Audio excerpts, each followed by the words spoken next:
Hello and welcome to round 5 of Global Conversations. My name is Ellen Fitzgerald. I am the Communications Manager for a Dance Data Project here with founder and president Liza Eintema.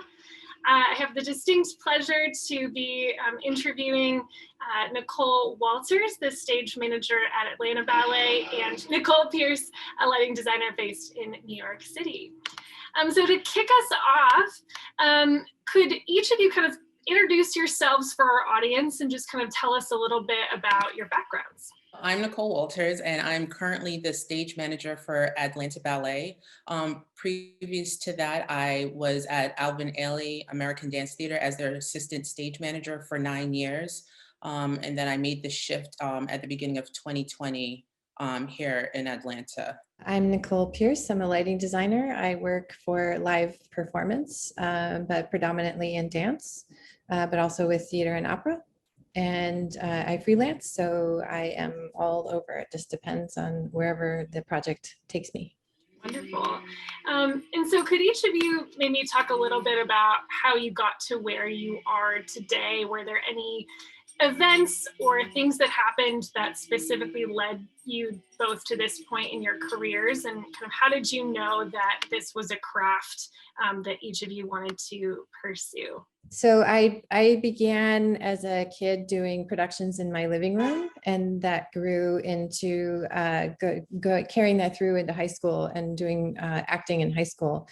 And then while I was in high school, we had a large population at the high school, I guess is the word I'm looking for, and the auditorium was large, so they would rent it out to local communities to use for productions when the school wasn't using it, and they hired us kids to work backstage. And one day somebody asked my boss to do a light show to cover a costume change that was going on too long, and so she created this light show where this single baton flew in very slowly, and it had only 4 lights on it, and they were changing and turning on and off very slowly. And I looked at it and I thought, well, this is kind of dumb.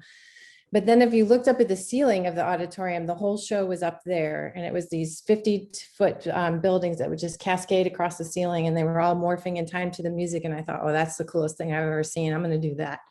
So from that point on, I was hooked, and I went to Kent State University for my undergrad and California Institute of the Arts to finish my graduate degree, and moved to New York to be the Gilbert Helmsley intern with New York City Opera and New York City Ballet. So that was my first foray into professional dance with the ballet. And for a short time in there, when they did Nutcracker, they sent me to Alvin Ailey. And so I got my teeth cut on Alvin Ailey as well. So Nicole and I have that in common. And then from there, just started assisting, and then touring with the Mark Morris Dance Group, and then eventually made the leap to designing. My life has led me here due to my procrastination in high school and college. So in high school, I needed a half-credit course, and my top 3 choices were full because I waited till the last minute, and drama was the only thing available. So I ended up doing that, fell in love with it, and then went to Florida School of the Arts for acting. And then my last semester there, my teacher approached me and asked me to do stage management. And I'm like, what is that? I had never even heard of it through my years of being in that institute or anything. And then she explained it to me, and I was like, okay, sounds like a cool thing. And then I did that, and I fell in love with that. And I'm like, well, I graduate in 3 weeks, kind of late to, backtrack. So after I graduated, I applied to University of Miami. I applied to several universities, but I don't know how it is now, but at that time, a lot of universities didn't focus in stage management. They had theater, general theater. So University of Miami was one of the schools that actually focused in stage management, which is why I chose it. And while I was there, I did a lot of freelancing at the Arts Center for like their jazz series, gospel series, whatever they needed. I was jumping in just to get the experience. And I needed to do a thesis. And of course, me, the procrastinator, waited till like 2 weeks before. And then I called the Arts Center and I'm like, I need a stage manager, touring stage manager. This is what I want to do. I have to write a paper. And so they were like, Alvin Ailey's coming through. We'll contact them and see if they're okay with you shadowing them.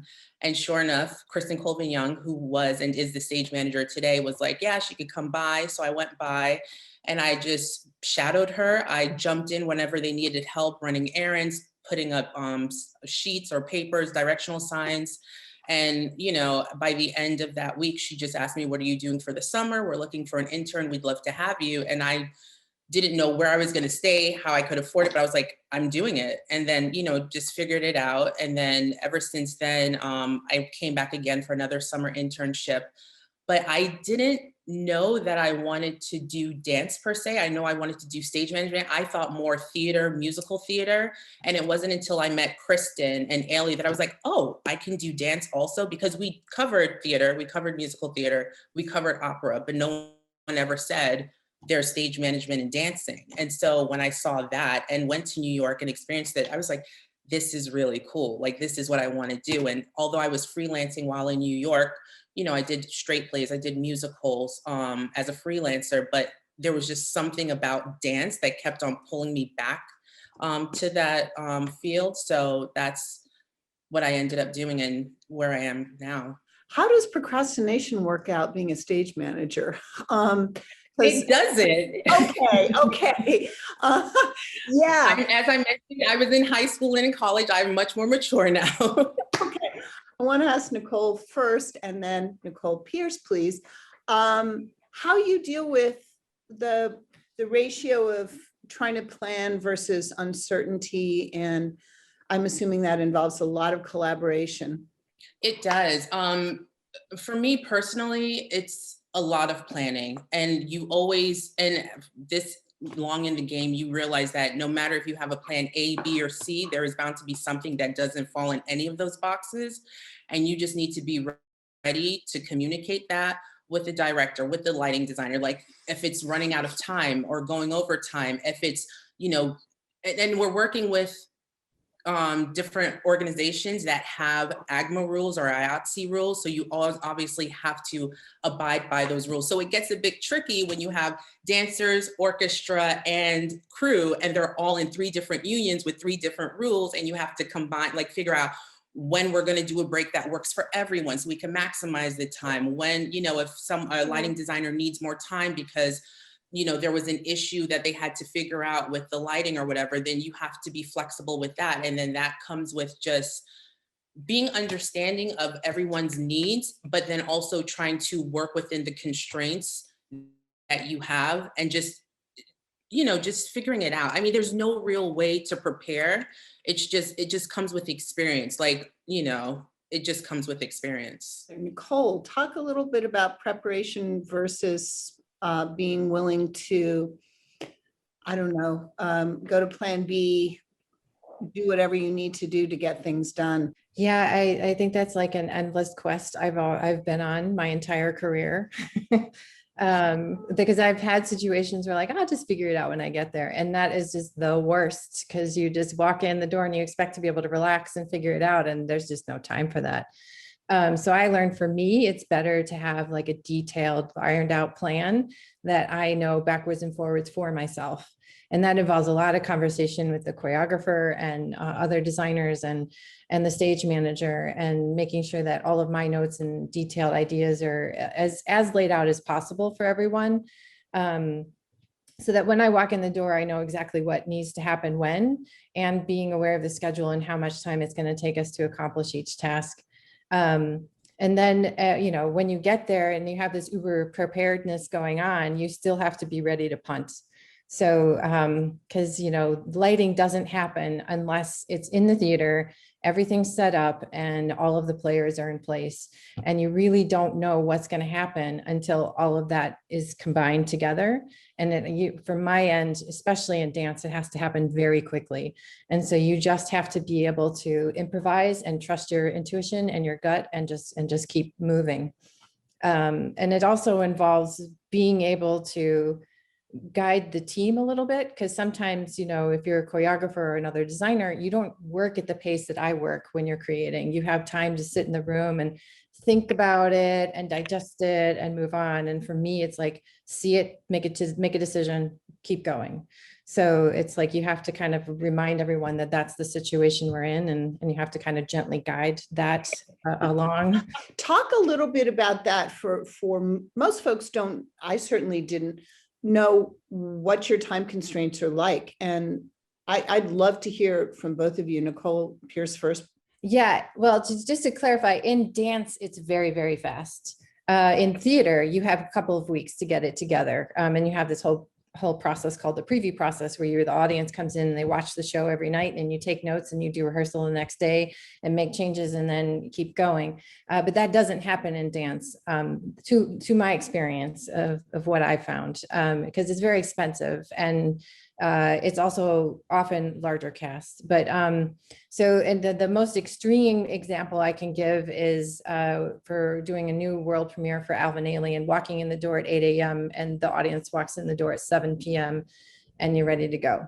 You have about 4 hours in the morning to work quietly with just the choreographer, and hopefully some folks who are carrying some costumes around on stage, so that you can get the lighting looks into the computer. And then everybody takes a lunch and you come back, and you have a couple hours to work before the New York Times comes in to take some photographs. So it's really very fast.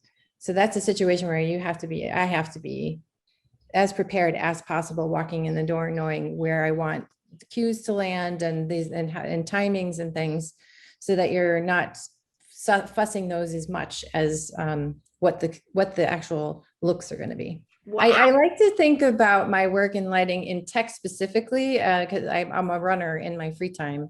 And so like you do a marathon and you train and you train and you train and you train, and on the day you just go. And so that's kind of like the preparation is the training, and then the day of tech is the race. No, exactly what Nicole Pearce said. It's with Ailey, it was just a machine. Like, you walked in the morning, you had 4 hours, you took a lunch, then you had your press dress tech. That was usually an hour and a half, and lighting would usually work over that while the press was in there taking photos. And then literally after that, I had like maybe a couple of hours between the end of that press dress tech and the opening of the performance to actually get my cues in check, and sometimes it was an easy piece. Sometimes if you did N, it was not so easy, which Nicole can attest to. But the good thing about it is in the rehearsal period, we do have time. It's not like we're seeing the piece for the first time that day at tech. So backing up, we have the rehearsal period. So a lot of us, at Ailey, we record the rehearsals. So then we can go back and look at what happened. And a lot of times we send that to the lighting designer. We send that to the choreographer so they can reference anything that they have. And then usually the lighting designer will come up with their ideal cue sheet, and then they'll give it to us with where they want the placement of the cues to go. So that for us is like what we try to consume the week before, the weekend before, depending on when we get it, of the cues. But obviously that changes depending on what it looks like on stage. Maybe the lighting designer will be like, maybe call it here instead of there, or just kill the cue completely. Or the choreographer might give us a note saying I was thinking more like this. So things shift. So you also have to be flexible in that moment. So it's really that hour and a half before curtain goes up is really intense for us, because, we're literally going through the cues at the very last moment, making sure that, everything is as it should be, and pray to God that it lands where it should. So you both came highly recommended to us by our friend Claudia Schreier, who is one of our favorite women choreographers. She was in the first round of our global conversations last year. So since we know that you both have, collaborated with a number of women choreographers, can you talk a little bit about that collaboration, and then do you see anything sort of special or unique specifically about working with women choreographers? Yeah, I was trying to figure out my relationship to this question, because I enjoy working with all genders, but I find that I'm the most comfortable working with women just because I am one myself. Mm-hmm. And I think that creates a common language to a certain extent, based on a life experience. There's one detail that I can say that I've noticed the difference between, and I hesitate to say it, but oftentimes I find that the women I work with get caught up in the details where the men like can just be like, we'll deal with it later. I understand that needs to happen. Let's figure this out. I will move on and I'll get to that detail later. But the women really get very specific and they want to like dig in and dig in and dig in. And the men are just like, no, broad strokes, broad strokes. Okay, now what's the next layer? And it's I don't know how to describe it any other way than that, but it's just like two No, that's super maybe over generalizations.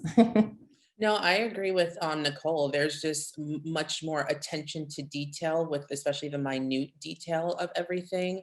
And I feel like I don't want to say over preparedness like it's a negative, but like they are just ready for anything and everything, but it can also become a distraction. But also the energy is different, especially for me. It's like, you know, you're in the background and you're cheering and you want to see them successful because it's like representation is key. We need more women in theater. We need more choreographers. We need to hear more women voices. So for me, you know, I kind of go that extra step in making sure that these women are comfortable, that they have what they need, because I want them to succeed as much as they want to succeed. You know, it's just like this camaraderie, this community that we just have to get behind. So, you know, there's definitely more pressure. There's definitely more people on the outside doubting what women can do. So I feel like the pressure is just more on. And so in a way that they're more serious, but it's not seriousness, it's just a focus, a different kind of focus that they have with getting their task accomplished, their goal accomplished. They know what they want to do and they will do it no matter what. And it needs to be perfect. And that's just how it is, you know, but it's perceived as something else, as we all know, you know, when you're determined and just very headstrong and just very, I want this and it has to be like this, you know. I believe that you started your job right in the middle of the pandemic, or at least at the opening of the pandemic. Can you, interesting timing. Can you talk a little bit about what that meant for you personally and then what Atlanta Ballet was doing during this period? Yeah, so I moved to Atlanta in January and obviously everything closed down in March. So I got one performance in with Atlanta Ballet, which was a great experience. And then we just stopped. But while the company, the organization or the studio closed, we never stopped working. Like, you know, I've been blessed since I've been here that we didn't experience being furloughed or losing our jobs like unfortunately so many people in the arts world has. You know, they fought tooth and nail for their employees to keep us employed and to make sure we received our paychecks. But at the same time, a lot of for us, we hire a lot of freelancers. So we weren't able to do that because of trying to keep, you know, our main employees employed. So that meant a lot of us picking up extra work, pulling extra weight, which we were more than happy to do, and just trying to become creative. So for us, we immediately started doing online Zoom classes for the company and for, you know, our adult classes, for the kids class or the school program. And then we, in the fall, did a Silver Linings production, which we did, again, a Zoom stream, live stream in the studio. But then we moved to the Rialto at the beginning of this year with our Silver Lining performance. And then a few weeks ago, for 3 weeks in a row, we were able to do outside performances at Georgia Tech. So it's been a lot of just new skills being learned, you know, because I had to like figuring out like the microphones and the video cameras that we needed and a lot of research and just like, you know, going on YouTube and Googling all this information to see what would work, what wouldn't work, what could possibly work, and just a lot of trial and error in the studio with trying to figure that stuff out. So it's been challenging, but it's been great because these are life skills that I will now have.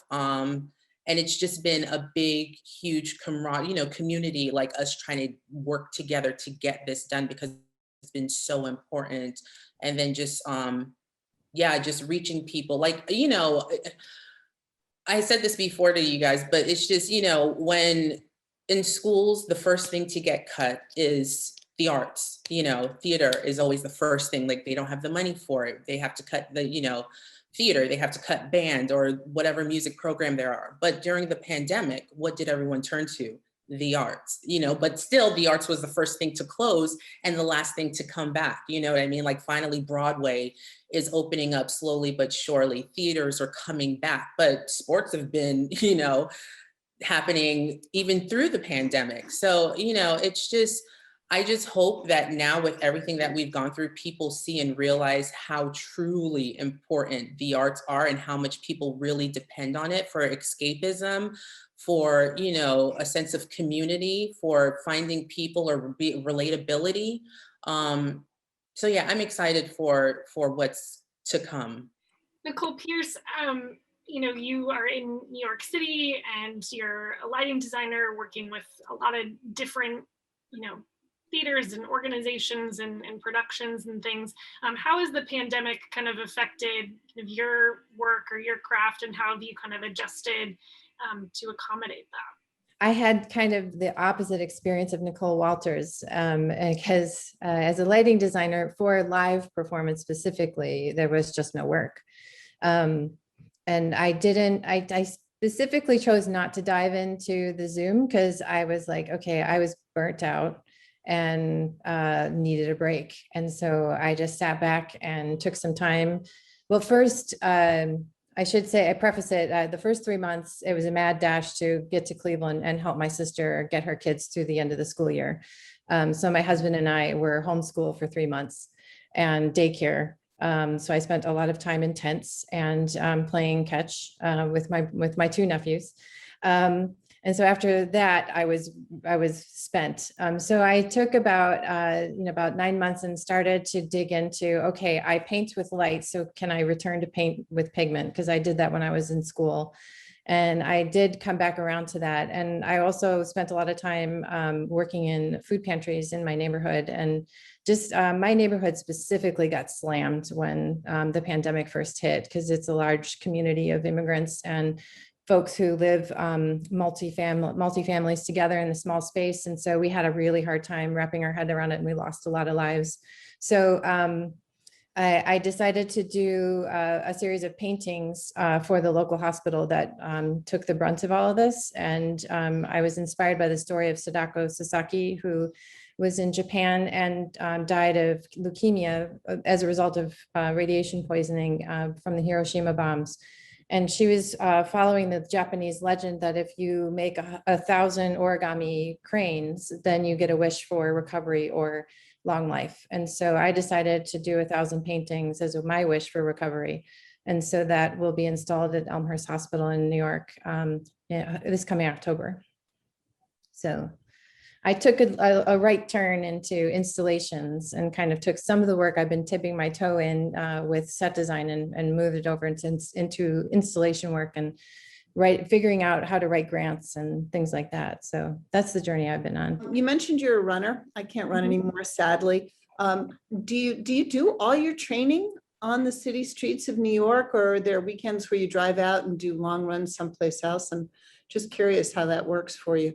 And does it clear your head? I mean, do you do some of your best thinking then? Yeah, no, I do it to clear my head.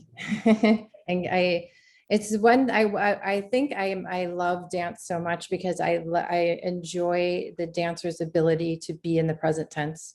And like I love to say about dancers is that they can hold like 50 ballets in their head, but they can't find their socks. It's just, it's just like all, what part of the brain you use when. So yeah, I gravitated towards running when I was young, and came back to it in my later in life as an adult. And I am trying to come up with 50 half marathons in all 50 states because I travel so much.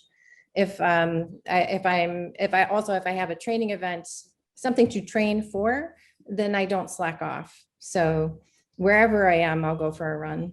And it's a great way to see the area where I'm. It's Nicole Walters. Show up, pandemic arrives, figuring it out on multiple levels. What do you do? I hope there's something that you can do to take a little time for yourself and kind of decompress and walk away from what sounds like a full-on wraparound job. The area that I live in, there's a beautiful walking trail, and I'm right by the Chattahoochee River. So I did a lot of that, going outside and exploring, because there are a lot of trails and bike trails here in Atlanta. So I've been lucky, just able to drive to parks, and I love to cook. So I've also, learning how to do the basics and just like trying new recipes. And yeah, so that was my kind of escape, is just diving into a recipe, trying new things like that. That's my happy place. Are there any parts of your roles behind the stage that you think people overlook, or that you wish people understood about your work? I think obviously you all are doing so much to make the performance happen, but it's not often something that people really think about. So I would just love to hear is there something that you wish more people understood about what you both do? For me personally, I think, everyone knows that a stage manager call the cues and they think that that's all that there is, but it's so much more involved, because you are the hub of communication for all departments, with lighting, costume, scenic design, all of those elements. But on top of that, you're also setting the tone and the energy for the dancers and everyone behind the scenes and on the stage. So it's really important when you walk into the theater, especially during tech, when it's super stressful, that you have a positive energy, because these dancers, they feel energy, they feed off of energy. So if they feel negative energy, if they see the attitude, then they shut down, and they're not going to let themselves be vulnerable on stage. They're not going to open up to their other dancers on stage or to you. So you have to make sure that what you're giving out is something that people actually want to receive. And it goes both ways, like everyone feeds into the energy. If it's a fun, relaxed, calming energy, then you work better. You want to be there. But if it's like friction in just a very negative space, then you shut down. You just don't want to communicate. You don't want to work with people. You just want to get it done, get out the door. So I think for us, a lot of people might not realize that the stage manager, a big part of our job is making sure that we set the environment for everyone that comes through that door and onto that stage, and that it's a positive one. I can attest to that gift, and that is so crucial to the flow of everything. And when you have someone as wonderful as Nicole Walters setting that tone, it really makes life so much easier. Because as creatives out at the tech table, you can get so bogged into like what has to be happening, and then you have someone who, lovely Nicole, walks by and says, "Remember, we're supposed to be having fun," and it's like, right, got it. And it helps you take a breath. So that's always wonderful. As much as you can tell us, are there any exciting projects coming up? Nicole, I know Nicole Pearce, you've got your painting side that's going on, but anything that you all can talk about, even in general terms? I have several projects coming up in the fall, two of which will be in New York City. I think I can say the one I will be with Andrea Miller at New York City Ballet in September. So that's exciting. And then definitely at the Juilliard School in December for their new dances program. Clifton Taylor and I usually rotate every season between new dances and spring dances. So this year I'll be with new dances at the Juilliard School. So I'm looking forward to rejoining them. No, I don't have anything. I know Atlanta Ballet, we are finally back in the theater. So we're just gearing up for our Nutcracker season that will start in November, and then moving forward with our spring season as well. So if anyone is interested, go to atlantaballet.com and look up dates and information. Well, this has been a true pleasure to get to talk to the both of you. Thank you so much for giving us your time, and we are just so thrilled to be able to showcase your incredible talent and experience with our audience, and just really thank you for being so open and sharing a little bit of your gifts with us. Thank you so much. Thank you. It's been a pleasure. Thank you both so very much.